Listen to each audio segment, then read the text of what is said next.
Christmas on the island of Sodor. All the engines were working hard. Thomas and Toby were busy carrying people and parcels up and down the branch line. Everyone was happy. Only the coaches, Annie and Clarabelle, were complaining. "It's always the same before Christmas," they groaned. "We feel so full. We feel so full." "Oh, come on," said Thomas. "Where's your festive spirit? Christmas Day is almost here." By the side of the track was a little cottage with a familiar figure waving to them. "It's Mrs. Kindly," whistled Thomas. "Beep, beep. Happy Christmas." Thomas always felt better for seeing her. Christmas just wouldn't be Christmas without Mrs. Kindly, he said to himself. When work was over, Thomas went to see the other engines. All their coats had been polished. "Huh," said Gordon. "Just look at us. Your driver will have to work fast to get you as smart as us."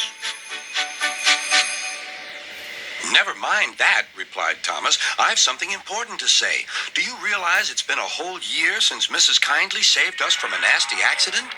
You remember when she was ill in bed and—" "Yes, of course," interrupted Edward. "You told us how she waved her red dressing gown out of her window to warn you about a landslide ahead."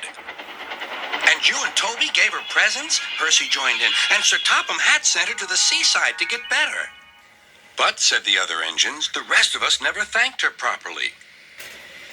"Exactly," said Thomas. "So now I think we should all give her a special Christmas party." Everyone was getting very excited, and the drivers felt sure that Sir Topham Hatt would agree, as indeed he did. The engines were all busy making plans when silence fell. Sir Topham Hatt had bad news. "The weather's changed badly. Mrs. Kindly is snowed up. Toby says he'll help to rescue her. You must help too, Thomas. There's no party unless you do." Thomas hated snow, but he said bravely, "I'll try, sir. We must rescue her. We must."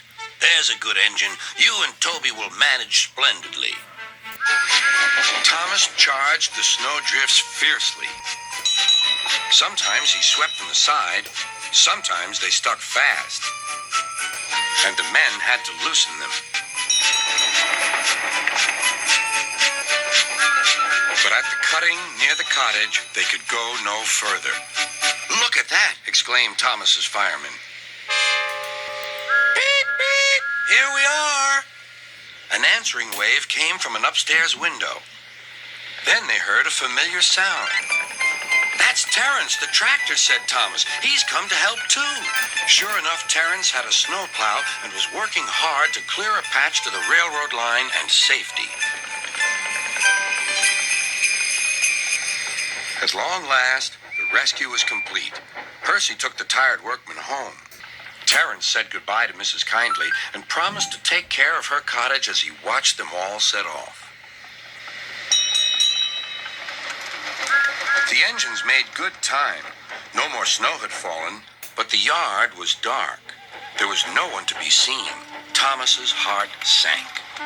Suddenly, all the lights went on. What a marvelous sight awaited Mrs. Kindly. "Well done," said Sir Topham Hatt. "I'm really proud of you all." Mrs. Kindly especially thanked the smaller engines. "Thomas and Toby are old friends," she said. "And now, Percy, you are my friend too." Percy was very pleased. "3 cheers for Mrs. Kindly," he called. "Beep, beep, beep." They all whistled.